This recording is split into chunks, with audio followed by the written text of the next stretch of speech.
তোমালোকৰ ৰংঘৰৰ পৰা কৈছো, ঐতিহাসিক ৰংঘৰ। ইয়াৰ পৰা তোমালোকে এটা কথা জানি লোৱা, শিবসাগর মেয়েদেরকে খেদানো হয়।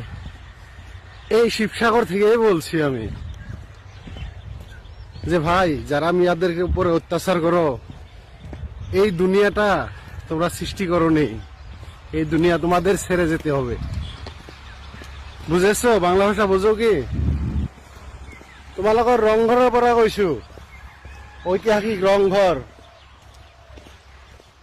ইয়াৰ পৰা তোমালোকে এটা কথা জানি লোৱা, এই পৃথিৱী কাৰো বাবে চিৰস্থায়ী নহয়।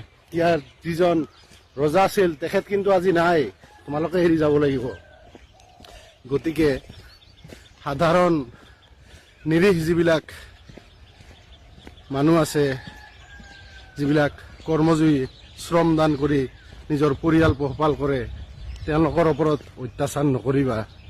তোমালোকৰ প্ৰতি সেইটোৱে আহ্বান জনাইছো। কোনেও চিৰদিন নাথাকে এই পৃথিৱীত। এই ৰংঘৰৰ মালিক যিজন ৰজা আছিল, তেখেত কিন্তু আজি নাই, তোমালোকে নাথাকা। কিন্তু তোমালোকৰ কীৰ্তি, কাৰ্য, ঐতিহ্য তোমালোক ভাল কৰিলেও থাকিব, বেয়া কৰিলেও থাকিব। গতিকে